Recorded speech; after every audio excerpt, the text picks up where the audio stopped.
अस्सलाम वालेकुम प्यारे दोस्तों welcome back to your very own YouTube channel. तो कैसे हैं आप लोग? आई होप कि आप सब ठीक ठाक होंगे और वीडियोस को एंजॉय कर रहे होंगे। तो इतने कर लेने हैं।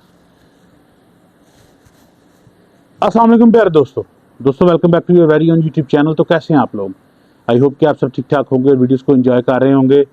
बहुत सारे लोग मुझे मिस कर रहे थे। लास्ट मंथ तबीयत बहुत ख़राब रही। उन 27 लोगों ने मेरे से रब्ता किया और उन्होंने कहा कि यार वीडियोस नहीं आ रही। सो उन दोस्तों को जो मेरे लॉयल व्यूअर्स हैं उन्हें बहुत बहुत शुक्रिया हाल चाल पूछने के लिए। तो आज हमने एक्सीलेंट वालों के प्रोडक्ट से शुरू करना है। सो बेसिकली एक हमारा साल ख़त्म हो गया ईद पे, तो अब हमने देखना है कि जो लास्ट ईयर की बेस्ट प्रोडक्ट्स थी उनके रिव्यू करें। उनमें मुझे जिस कंपनी ने बाय फार सबसे ज़्यादा इस साल मुतासर किया है वो एक्सीलेंट थी। एक्सीलेंट की मार्केटिंग आई वुड से बहुत वीक है। मार्केट में इनका उस तरह नाम नहीं है जिस तरह होना चाहिए। इनकी प्रोडक्ट्स बहुत अच्छी हैं, चलने में, स्टील में, हीट ट्रीटमेंट में, एज रिटेंशन में, फीलिंग में, बैलेंस में बहुत ज़्यादा ये निटी ग्रिटीज का ख्याल रखते हैं प्रोडक्ट बनाने में। और इनका जिस तरह कि इनका लेवल होना चाहिए ना मार्केट में, so they should be on top of the market. और सबसे बड़ी बात कि जब पाकिस्तानी मार्केट में भेड़ चाल का दौर है, हर कोई J2 स्टील पे काम कर रहा है, उस दौरान स्टील की डिफरेंट कैटेगरीज को लेके आना, हार्ड स्टील को लेके आना, उसमें इनोवेशन करना, उसकी नई नई प्रोडक्ट्स बनाना, और सबसे बढ़कर मेरा एक्सीलेंट वालों से सिर्फ एक ही क्वेश्चन है, वो यार ये प्राइस क्यों मैनेज करते हो? इनकी प्राइस इतनी इकोनॉमिकल है, इतनी इकोनॉमिकल है कि मतलब पाकिस्तानी मार्केट में इससे ज़्यादा, इस प्राइस में इससे बेहतर सिर्फ हम, इससे सस्ती सिर्फ खामोशी मिल सकती है। इससे सस्ता कुछ भी नहीं है। इंटरनेशनल लेवल की प्रोडक्ट बना रहे हैं और सेल ये लोकल लेवल की प्रोडक्ट पे कर रहे हैं, और लोकल लेवल में भी बड़ी कंपेटिटिव प्राइस रखी हुई है इन्होंने। बहुत सारे जो नाम नेहाद नंबर 1 ब्रांड बने फिर रहे हैं, उनसे इनकी प्रोडक्ट भी अच्छी है और इनकी जो प्राइस है वो भी उनसे कम है। तो उस लिहाज से they are the best in market. इनको अपनी मार्केटिंग इम्प्रूव करनी चाहिए। जो फ़िलहाल इनके पास स्टोर्स अवेलेबल हैं वो इनकी मार्केटिंग अच्छी नहीं कर रहे, ये एक चीज़ पक्की है। जो दूसरे हैं वो ज़्यादा एग्रेसिव मार्केटिंग कर रहे हैं, सो इनको उधर फोकस करना चाहिए। इनकी प्रोडक्ट बहरहाल बहुत शानदार है। सो आज हमने बात करनी है इनके टोके की। मैंने बहुत सारे टोके इस्तेमाल किए इस साल ईद पे, 7-8 किस्म के डिफरेंट टोके, क्योंकि जानवर ज़्यादा थे तो उस लिहाज से काफ़ी ज़्यादा एक्सपीरियंस लिया। कुछ की वीडियोस भी बनाई माठे मूठे रिजल्ट में, क्योंकि वहाँ पर रोशनी इतनी नहीं थी, तो वीडियोस तो खैर इतनी अच्छी नहीं, डार्क रिजल्ट में आई। लेकिन बहरहाल टोकों की परफॉर्मेंस में मेरे ख्याल से मुझे सबसे ज़्यादा जिस टोके ने मुतासर किया है वो एक्सीलेंट का SS का टोका है। इसकी फीलिंग बहुत ही ज़्यादा अच्छी थी, बड़ा कंट्रोलेबल टोका लगा मुझे, और वेट भी बहुत अच्छा था। तो मटन पे, बीफ पे ये कहीं नहीं बैठा। It was wonderful product. और जो प्रोडक्ट की इन्होंने गैप से मार्केट के, जिस तरह मैंने वारिस के टोके में बताया था कि उन्होंने बहुत ज़्यादा मार्केट को देख के चले हैं, सेम गोज़ फॉर देम कि ये भी मार्केट को बहुत ज़्यादा देख के चले हैं और ये इवन उनसे भी ज़्यादा इकोनॉमिकली चीज़ों को सेल कर रहे हैं। तो अगर मैं इस टोके की बात करूं तो सबसे पहले इसके मटेरियल की बात करें तो 12C27 मटेरियल यूज़ कर रहे हैं।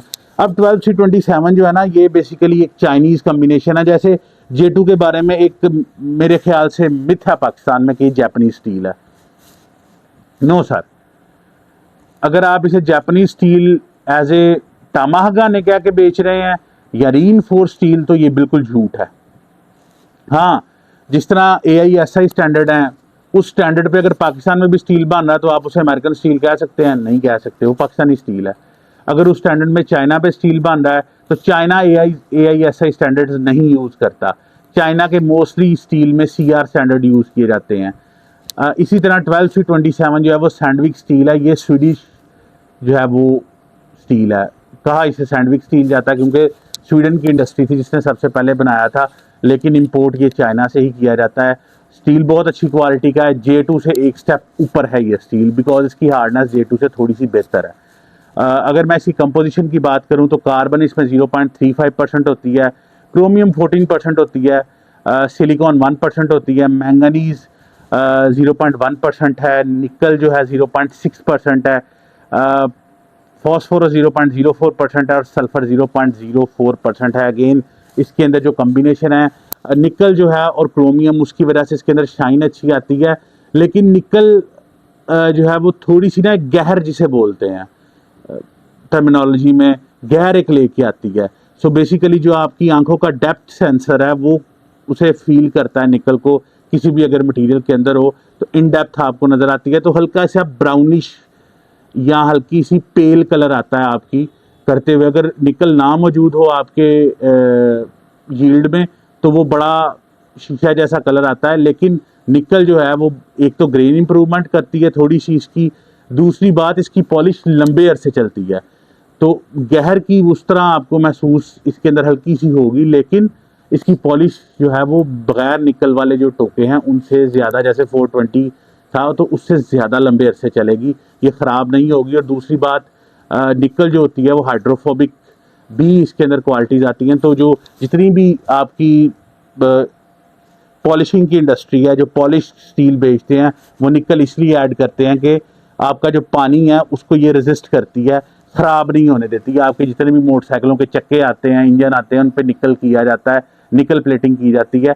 सो बेसिकली वो हो गया। 14% जो क्रोमियम है उसकी वजह से इसके अंदर शाइन बड़ी ज़बरदस्त है, लस्टर बहुत अच्छा है। मैंगनीज अगेन ग्रेन इंप्रूवमेंट करती है, फॉस्फोरस सिलिकॉन मौजूद है, इसके सल्फर मौजूद है, तो इसके अंदर इंटरनल ऑक्सीडाइजेशन नहीं होगी। तो अगर आपका टोका पड़ा भी रहेगा कहीं पे तो जंग नहीं लगेगा और इसकी पॉलिश भी बहरहाल बहुत अच्छी चलेगी। अगर मैं टोके के ओवरऑल डिज़ाइन की बात करूं तो इसकी फील बहुत ही ज़्यादा कंट्रोलेबल मुझे लगी। एक तो इसका डिज़ाइन आई वुड से कि थोड़ा मदरा डिज़ाइन है, लाहौरी डिज़ाइन है। तो अगर सेम वेट का कराची स्टाइल का टोका हो तो वो नेचुरली साइकोलॉजिकली ज़रा थोड़ा सा लंबा होता है तो वो आपको हैवी लगता है। लेकिन इसकी चौड़ाई अच्छी होती है, इसकी स्पाइन थिक होती है, आगे से राउंडेड होता है कॉर्नर, तो उसकी वजह से आपको ये कंट्रोलेबल लगता है, छोटे साइज़ में लगता है, बट इट्स पॉकेट रॉकेट।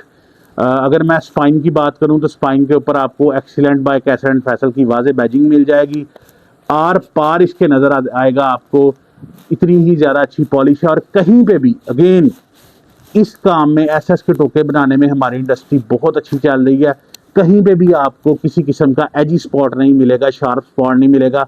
आप जहां भी उंगली घुमाएंगे आपको बहुत अच्छा इसका जो है वो पॉलिश का रिजल्ट मिलेगा। पीछे जो स्पाइन है उसके ऊपर दो साइडों पे कट दिए गए हैं ताकि आपकी ग्रिप जो है वो बेहतर है, क्योंकि अगर इधर से बिल्कुल गोल कर देते तो आपको स्लिप होने का चांस था, क्योंकि आगे से भी ये गोल है। नीचे हल्का सा पामल दिया गया ताकि आपकी पिंकी फिंगर वहाँ रेस्ट कर सके।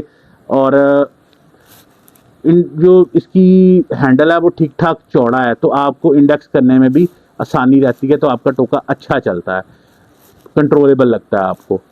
अगर मैं टोके की लेंथ की बात करूं, टोटल लेंथ की, तो 13.5 इंच टोटल लेंथ है। ब्लेड की लेंथ की बात करूं तो 8.5 इंच ब्लेड की लेंथ है।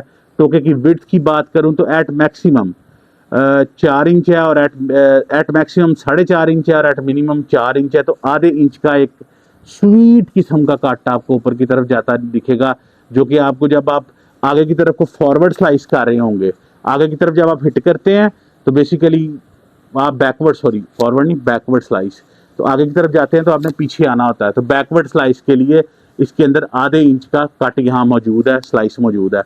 अगर मैं इसकी मोटाई की बात करूँ तो मैसिव 5 mm मोटाई है। और अगर वेट की बात करूँ तो ये 1200 ग्राम इसका वेट है। सो उस लिहाज से 1.25 kg का टोका बहुत ही अच्छा टोका होता है। 1 kg से ऊपर का टोका यूजुअली बीफ के लिए इस्तेमाल हो सकता है, मटन पे तो आप इजीली कर सकेंगे यूज़, बीफ पे भी आप इसे यूज़ कर सकते हैं। चाइनीज़ जीबी स्टैंडर्ड का इसके अंदर स्टील लगाया गया है, हाई ग्रेड स्टील है, डिफरेंशियल हार्ड किया गया है और टेम्पर इसे फुल किया गया है। सो बेसिकली इसका 1 इंच से ज़्यादा का पोर्शन हार्ड है और बाकी जो है टेम्पर इन्होंने पूरा किया है, उसकी वजह से इसका रिजल्ट बहुत अच्छा आया है। आपको इसके टेम्पर का भी मैं रिजल्ट चेक करवा, आप इसके टेम्पर का रिजल्ट देखें।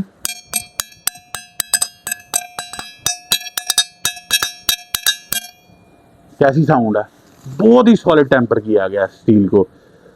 हार्डनेस की बात करूं तो इस टाइम पे ये 53 के अराउंड HRC पे हार्डनेस दे रहा है। It's a very hard.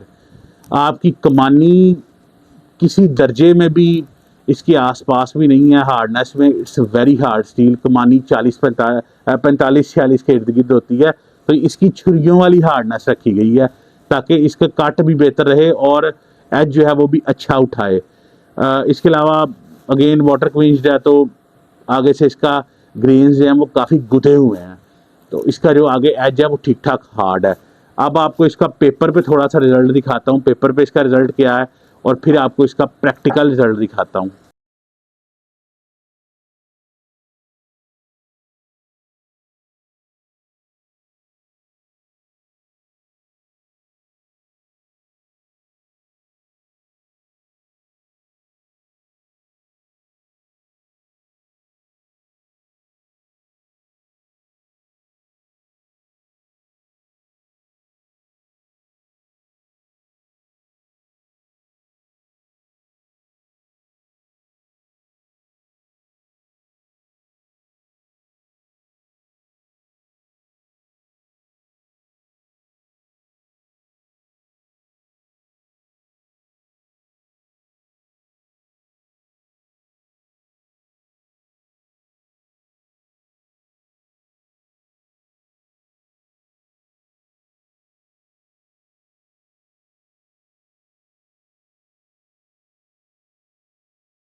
मतलब स्लाइस इसका इतना अच्छा है,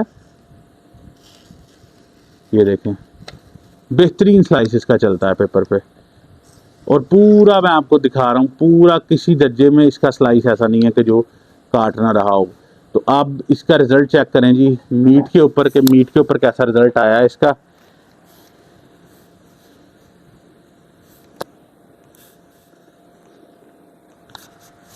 तो दोस्तों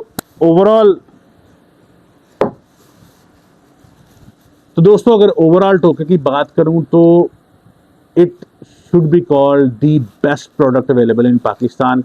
अगर इसकी प्राइस की बात करूं तो डिपेंडिंग अपॉन योर सिटी ये 6000 के राउंड आपको मिल जाता है। इस रेट में किसी भी इसके आसपास की प्रोडक्ट अवेलेबल नहीं है मार्केट में। इससे अगर इसकी प्राइस रेंज की बात करें तो प्रोडक्ट इससे बहुत घटिया अवेलेबल है। अगर इसकी प्राइस रेंज को, इसके लेवल की प्रोडक्ट, इसकी क्वालिटी की प्रोडक्ट चल जाए तो 15,000 के आसपास चली जाती है।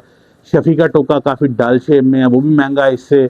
राहत का टोका 15,000 का है, सेम कटिंग रिजल्ट है राहत का और इसका। मैंने दोनों के टोके चला के देख लिए हैं इस मरतबा, उसका भी रिव्यू लेके आऊँगा आपके लिए।